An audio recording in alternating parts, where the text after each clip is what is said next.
Welcome बच्चों, आज की इस वीडियो में आपका स्वागत है।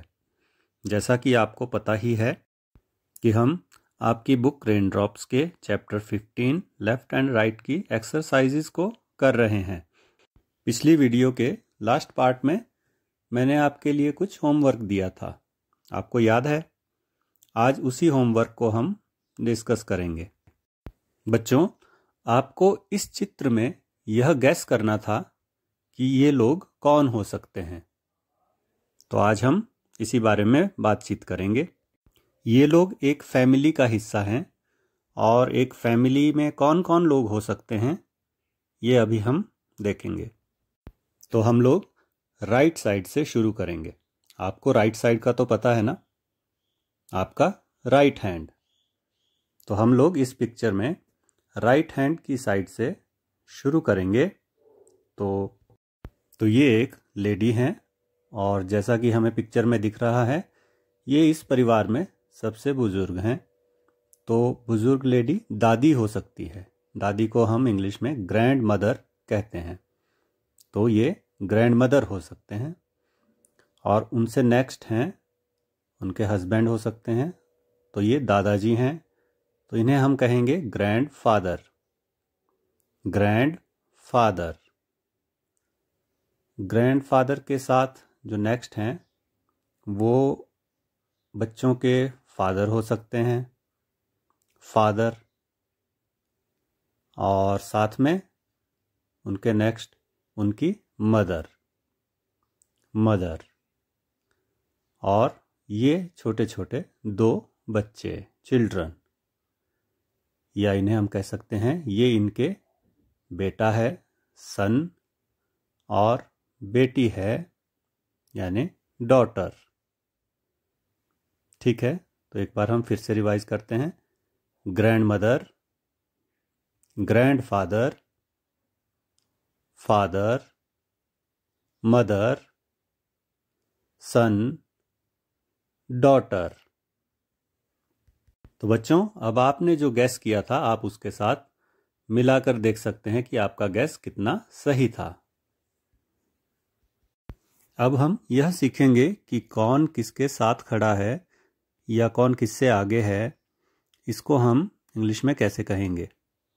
तो ग्रैंड मदर ग्रैंड फादर के साथ है तो हम कह सकते हैं grandmother is standing next to grandfather. Grandfather is standing next to grandmother. Grandfather grandmother के साथ खड़े हैं। नेक्स्ट है father. Father is standing next to grandfather. और mother is standing next to father. Son is standing next to mother.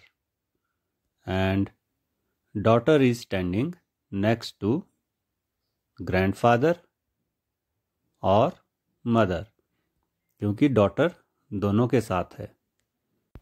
इसे हम इस तरह से भी कह सकते हैं कि daughter is standing between grandfather and mother. मतलब डॉटर जो है वो दादा और माँ के बीच में है। बिटवीन, बीच में। अब हम अगली एक्सरसाइज पर चलते हैं, नंबर 4 पर। यहाँ पर हमें एक पिक्चर दी गई है और कुछ सेंटेंसेस लिखे हैं। सबसे पहले हम ये देख लेते हैं कि इस पिक्चर में क्या क्या है। तो इस पिक्चर में एक तालाब है। तालाब को हम पॉन्ड कहते हैं। तालाब में कुछ डक्स हैं, बतख हैं। एक मकान बना हुआ है और मकान के अंदर कुछ लोग हैं और मकान के बाहर भी कुछ लोग हैं। तो अब हम इन सेंटेंसेस को पढ़ लेते हैं। There are 2 ducks in the pond।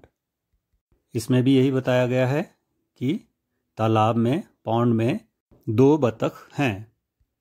In the pond, in the pond, तालाब में। 2 ducks, 2 बतख। कहाँ है? इन द पॉन्ड, तालाब में। Next sentence, 1 duck has come out of the pond. Come out बाहर आना, तो मतलब एक डक पॉन्ड से, तालाब से बाहर आ गई है। आउट बाहर, तो हमने दो शब्द सीख लिए, इन अंदर, आउट बाहर, दोनों एक दूसरे के अपोजिट्स हैं। Next sentence, some people are inside the house. Inside, inside मतलब अंदर, कहाँ? इनसाइड द हाउस, हाउस के अंदर। बच्चों यहाँ पर ध्यान देने वाली बात यह है कि यहाँ पर बतख भी तालाब के अंदर है, लेकिन हम उसे इन कहेंगे, और जो लोग घर के अंदर हैं उसे हम इनसाइड कहेंगे।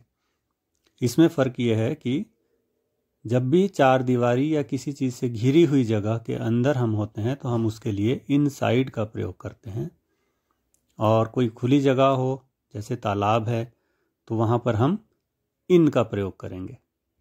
तो some people are inside the house, कुछ लोग घर के अंदर हैं।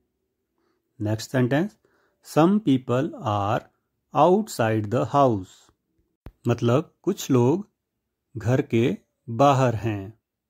यहाँ पर भी बच्चों वही बात लागू होती है कि जब हम किसी घिरी हुई जगह या चार दीवारी से ढकी हुई जगह के बाहर हैं तो हम आउटसाइड कहेंगे, और यदि किसी ओपन जगह से हम बाहर हैं, जैसे कि डक कहाँ थी?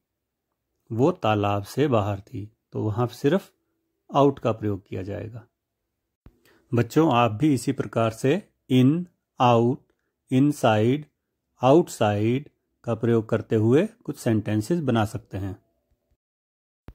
Next question, look at these pictures, what are they? मतलब इन पिक्चर्स को देखो और ये क्या हैं? तो बच्चों आपको इन पिक्चर्स को पहचानना है। सबसे पहली पिक्चर ये है पेंसिल, हम इसे स्पेल करेंगे PENCIL, pencil. Next picture mat, MAT, mat. Next picture ये है बेल, BELL या BELL, बेल।